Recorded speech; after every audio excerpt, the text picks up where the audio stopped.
Hi, welcome to the second part of this tutorial. Basically on this part of the tutorial we are going to be modeling the lower body of the Enfield rifle. Let's start by having a look at it. Basically it's just this bit here, and in Max, basically, if you're going to model something that already exists, it's good to have a reference. So let's have a look at viewports. If you open Max, you start with a top viewport, front viewport, left, and perspective. And basically, what we are going to do, we are just going to add this image here as a background for the front viewport. So if we go to the frontal one and get nice zoom, let me just turn off the grid. I can go to my views and select viewport background, and if I just go to viewport background, I can upload file here, which is basically my library's pictures, Enfield, and I'm going to select this image here for as a basis for us to model this rifle. So I'm just going to open this file. I'm going to ask Max to match the bitmap and to lock the zoom and pan on this viewport. So just press OK. I should have here already the image.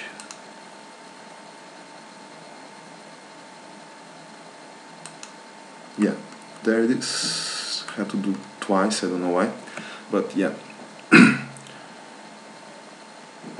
So how we're going to start modeling this bit? Let's start modeling it on this part here, which is basically this kind of really straight segment of it, which is the body, or where you're going to attach your clip. And then you have the handle, trigger, this armrest cushion there. So we just start by drawing on top of the image. So if I hold shift, you can see that it's a straight line. So I'm just going to try to follow this as much as I can.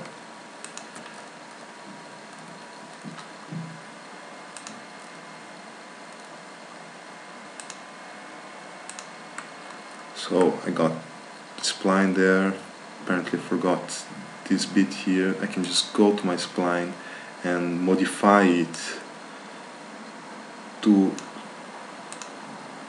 get to the shape that I want. So I'm just going to refine it to have more points.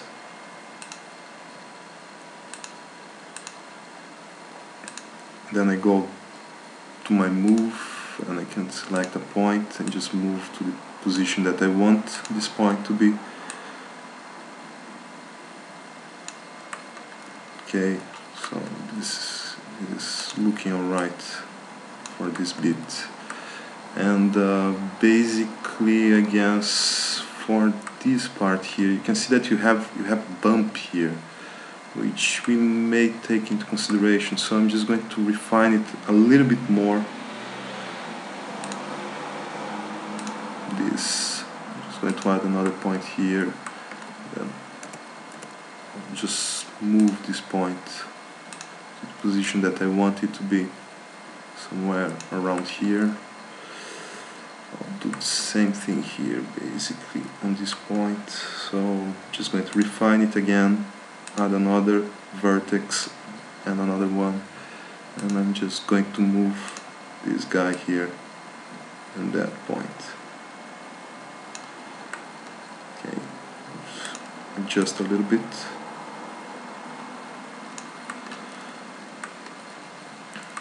And you get basically the shape of this volume that you have here.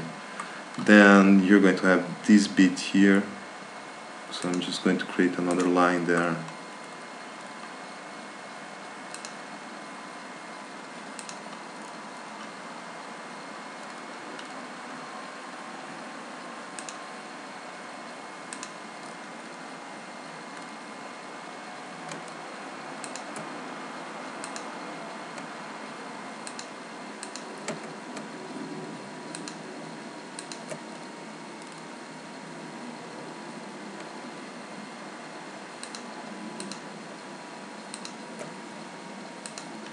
spline. So what I have here basically are two shapes that I'm going to extrude to give it, you know, the thickness of this one. So if you just go back to my perspective, see that I have vertically aligned in space these two lines.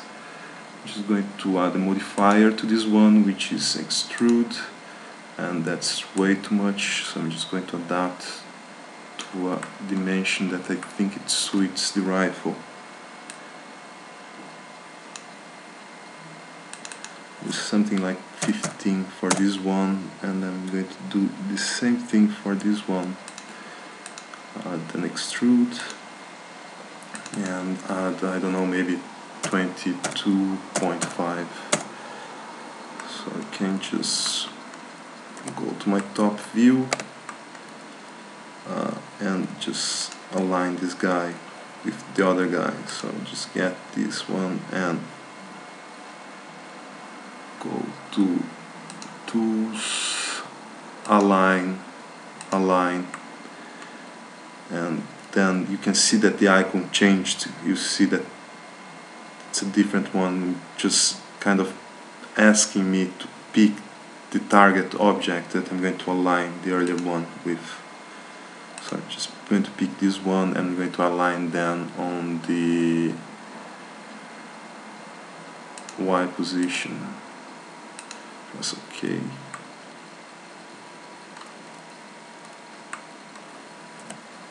Didn't really work. Just got to move it. And there's way too many segments on those boxes. So if you press F3, turn off the grid, you can see that you started getting a little bit of the shape of the rifle. And just have another look on the rifle. You can see that's pretty much it, but you have, you know, some corners here which are actually rounded. They are not really how I have modeled them. So let's just go back to it. Add another modifier, which is basically to edit my polygonal shape there. Select the edge mode and basically select the edges that I want to smooth here. So I'm just going to select basically, I don't know, maybe all of them, apart from these guys here.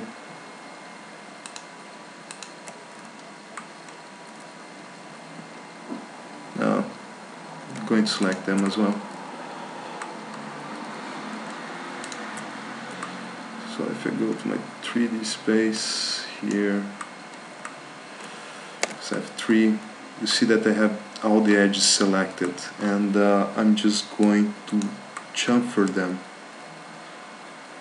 So if I go to edit edges, I have chamfer there. Just click on the settings. You can see that I already changed the shape here. It's not really rounded, but if we add more segments to it, you can see that it starts becoming round enough. I'm just going to apply that. Select my other shape here and go to the frontal view and do the same thing. I'm going to modify it. There is already an edit poly in it. So basically I've added the modifier to both of them at the same time. I'm going to select all the edges that I want. Oh no, I'm sorry, I'm still on the other object. I'm going to modify this one now, which I don't have the edit poly. So I'm just going to add a modifier, select the edges.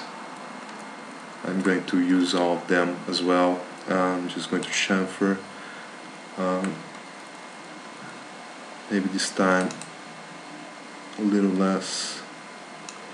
Add a couple of segments just to get it rounded, and yeah,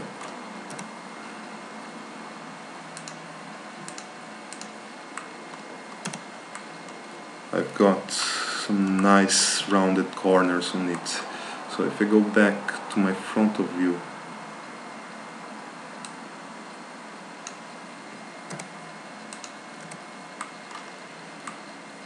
I can see that this one is pretty much done. So I'm just going to add the handler here. Same way, you just go there and you draw your line. You don't need to draw all the points, you can change them later. And basically that's what we're going to do. The more you add points, the more complicated it gets to actually really model it, and render time is going to increase as well. So I'm just selecting some points here.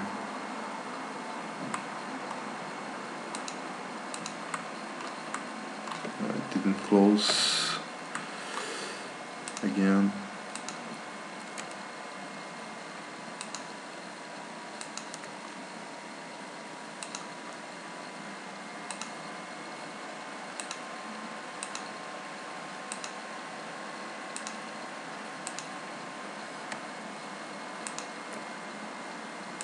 And now it closed. Okay, so let's just go back to our viewport. There's no background, and basically we kind of need the background now. And modify this spline in order to sweep better the shape that we have under, the reference that we have under. So if you just select my vertices again, I'm going to select all of them. I'm going to right click on them, and you see that you have different types of corners that you can have here, and we are going to select a Bezier corner, where what it does is just adds this kind of control to the curves that you want to have on it. And if I select this one and I change it to Bezier, you will see here, I don't know if you can see on the screen, but you can control both curves at the same time, and that's just going to respect the tangency between one curve and the other.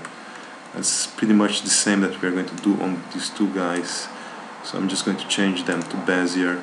I'm just going to adjust the axis here in order to sweep better the shape that I have below. Do the same thing with this guy here. So